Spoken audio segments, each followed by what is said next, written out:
தாவீதின் மகனுக்கு ஓசன்னா. அன்புக்குரியவர்களே, குருத்து ஞாயிற்றுக்கிழமை ஆண்டவர் இயேசு கிறிஸ்துவனுடைய பாடுகளின் புனித வாரத்தின் தொடக்க நாள். இந்த தொடக்க நாளில் நாம் இந்த காஸ்பல் ஹீலிங் மினிஸ்ட்ரி வழியாக உங்களை சந்தித்து ஆண்டவர் இயேசுவின் பாடுகளை இன்னும் அதிகமாக சிந்திக்க உங்கள் அனைவரையும் அன்போடு கேட்டுக்கொள்கிறேன். அன்புக்குரியவர்களே, கலிலேயாவிலிருந்து பெத்தானியா வரைக்கும் 90 மைலும் வாங்கலாம். அவ்வளவு தூரத்தையும் ஆண்டவர் இயேசு கிறிஸ்து நடந்து போனவர். ஆனால் பெத்தானியாவிலிருந்து எருசலேமுக்கு போகிற பொழுது 2 மைல். அந்த 2 மைலையும் ஆண்டவர் இயேசு கிறிஸ்து நடந்து போகலை, கழுதையின் மீது போகிறார். அதைத்தான் இன்றைய நாளில் நாம் குருத்து ஞாயிறு விழாவாக கொண்டாடி கொண்டிருக்கிறோம். இப்போ அரசர்கள் பயணம் மேற்கொள்ளும் பொழுது எப்படி இருக்கும், இயேசுவினுடைய பயணம் மேற்கொள்வது எப்படி இருந்தது? அரசர்கள் ஒரு நாட்டை வெற்றி பெற்ற பிற்பாடு அவர்கள் பயணம் செல்கிறார் என்றால் குதிரையில் பயணிப்பார்கள். எல்லாம் வெற்றி முழக்கங்களாக இருக்கும். அதோடு மட்டுமல்ல, அவர்களுடைய வரவேற்பு மிகப்பெரிய கொண்டாட்டமாக, போர் வீரனைப் போல அவர்கள் எல்லாரும் எதிர்கொண்டு அவருக்கு ஆர்ப்பரிப்பு செய்து குதிரையில் கொண்டாட்டமாக இருப்பது தான் அரசர்களுடைய பயணம். ஆனால் அப்படியே மாற்றாக இயேசு கிறிஸ்து கழுதையின் மீது வருகிறார். துணி விரித்து போடுறாங்க, எல்லாம் குருத்தோலைகளை பிடித்துக் கொள்கிறார்கள். ஓசன்னா, ஆண்டவர் இயேசு எங்களை விடுவிக்க வருகிறார் என்று சொல்லி எல்லாரும் ஆர்ப்பரிக்கிறார்கள். கழுதையின் மீது வருகிற அந்த நிகழ்வே சக்கரியா புத்தகம் 9வது அதிகாரம் 9வது வசனம் நமக்கு எப்படி சொல்லுகிறது என்றால், மகளே சீயோன் அகமகிழ்ந்து ஆர்ப்பரி, இதோ உன் அரசர் உன்னிடம் வருகிறார், நீதியுள்ளவர், நேர்மை உள்ளவர், வெற்றி வேந்தர், எளியவர், கழுதையின் மீது வருகிறார் என்று அந்த சக்கரியா இறைவாக்கினர் எடுத்து சொல்கிறார். இது இயேசு கிறிஸ்துவனுடைய பயணம்.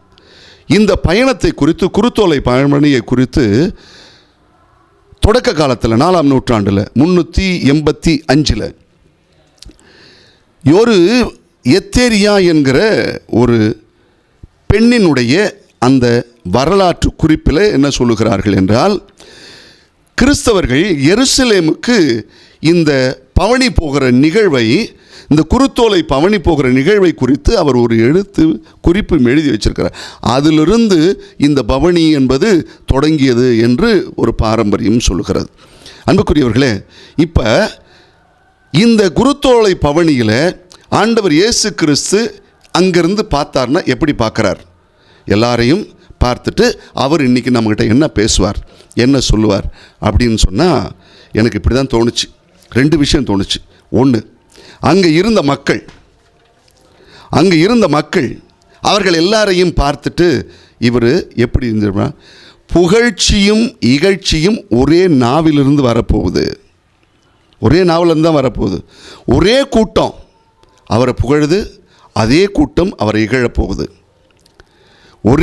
ஒரு பக்கம் கொண்டாட்டமாகவும் இன்னொரு பக்கம் வன்முறையாகவும் இதே கூட்டம் செயல்பட போகிறது. இது அவர் நல்லா புரிஞ்சு வச்சிருக்கிறார். இன்று தாவீதின் மகனுக்கு ஓசானா என்று பாடிய அந்த வாய் சிலுவையில் அறையும், அவனை சிலுவையில் அறையும் என்று கத்தப்போகிறார்கள். இந்த 2ஐயும் ஒரே இடத்துல பார்க்குறார். உண்மைதானே? இந்த முரண்பாடுகள் இன்றைய சமுதாயத்தில் நிறைய இருக்குது, இருக்கத்தான் செய்யும். ஏன்னா இந்த சமூகம் என்பது ஒரே அச்சிலிருந்து வார்க்கப்பட்ட பொம்மைகள் கொண்ட உலகம் அல்ல இது. ஒவ்வொருத்தருக்கும் ஒவ்வொரு குணாதிசயம் இருக்குது, ஒவ்வொருத்தருடைய சூழலும் அப்படி இருக்குது. ஒரு பக்கம் வறுமை மேலோங்கி இருக்கிறது, அதோடு சேர்ந்து பக்கத்தில் ஆர்ப்பாட்டமும் மேம்பாடும் அதிகமாக இருப்பதாக இருக்கிறோம், ஆடம்பரம் அதிகமாக இருப்பதை போல தெரியும். ஒரு பக்கம் அறிவு முதிர்ச்சி, ஸ்மார்ட் ஃபோன்லாம் வச்சுட்டு அறிவு முதிர்ச்சியை காட்டுவார்கள். அதே ஸ்மார்ட் ஃபோன் வச்சிருக்கிறவங்கள்ட்ட மூட நம்பிக்கைகளும் மேலோங்கி இருக்கிறதெல்லாம் பார்க்கணும். இந்த முரண்பாடுகள் இந்த சமூகத்தில் இருக்கிறது என்பதை இயேசு அந்த குருத்தோலை பவனியின் போதே பார்க்குறார். ஒரு வீடு ஒன்று பார்த்தேன். அந்த வீட்டில் பாருங்கள், ஒரு பெரிய செல்வந்தர் வீடு. அந்த செல்வந்தர் வீட்டில் முன்பக்கத்தில் போட்டிருக்கு பாருங்கள், இது இங்கு அன்னதானம் கொடுக்கப்பட மாட்டாது, பிச்சைக்காரர்களுக்கு உள்ளே அனுமதி இல்லை என்று வெளியில் போர்டு போட்டிருக்கு.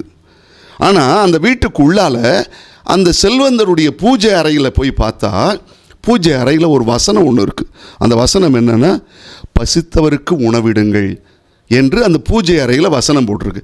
இந்த முரண்பாடு எப்படி இருக்குன்னு பாருங்களேன். இந்த முரண்பாடு கொண்டது தான் இன்றைய சமூகம்.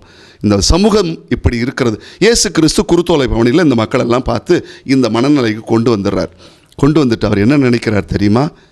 அவருடைய சிந்தனை அதற்கு அடுத்த சிந்தனை எப்படி போயிருக்கு தெரியுமா?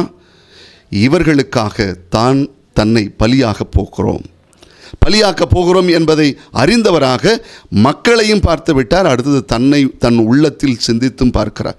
இன்னைக்கு இப்படி சொல்கிறாங்க, நாளைக்கு அது அப்படியே மாறி போகும். அதனால் நீ எடுத்த போக்கில் நீ போ. இறைமகன் இயேசு கிறிஸ்துவாகிய நீ தந்தையினுடைய விருப்பத்தை நிறைவேற்ற நீ போ. அதுதான் முக்கியம். அதனால் அன்புக்குரியவர்களே, இயேசு கிறிஸ்து நம்மோடு இருக்க வேண்டும், நாம் அவரோடு இருக்க வேண்டும். அப்போ தான் நம்ம வாழ்க்கையிலும் கொஞ்சம் மதிப்பு இருக்கும். நம்ம இயேசு கிறிஸ்துவை நீக்கிவிட்டு குருத்துனாயர் கிடையாது.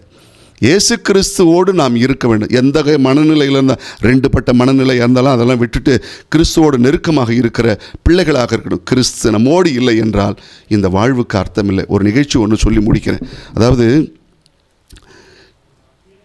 கழுதைக்குட்டி ஒன்று, இயேசு கிறிஸ்து ஏற்றிட்டு போன கழுதைக்குட்டி இருக்குல்ல, அது பேசிச்சான்.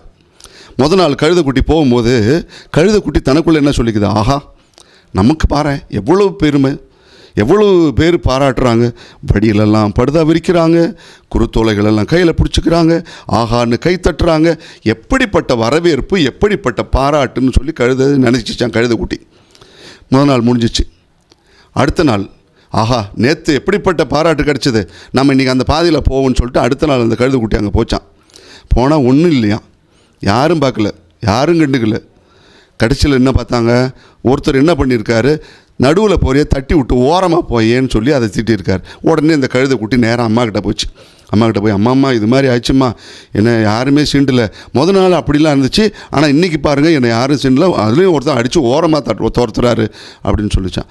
அப்போ அந்த தாய் கழுதை தன் குட்டிக்கு சொன்னதான், நல்லா புரிஞ்சுக்கோ, இன்றைக்கி இயேசு மேலே இருந்தார், அதனால் உனக்கு பெருமையாக இருந்துச்சு. இன்றைக்கி இயேசு இல்லை, அதனால் உனக்கு சிறுமையாக இருந்துச்சு. நீ இயேசுவோடு இருந்தேன்னா உனக்கு என்றைக்கும் பெருமை தான். அவரோடு நீ உன் வாழ்க்கை பயணத்தை வச்சுக்கோ, கண்டிப்பாக நீ எப்பயுமே ஜெயிச்சுக்கிட்டே இருப்ப, உன்னை பாராட்டிக்கிட்டே இருப்பாங்க அப்படின்னு சொல்லிச்சான். அன்புக்குரியவர்களே, குருத்து ஞாயிறு என்பது இயேசு நம்மை விடுவிக்கிறார்.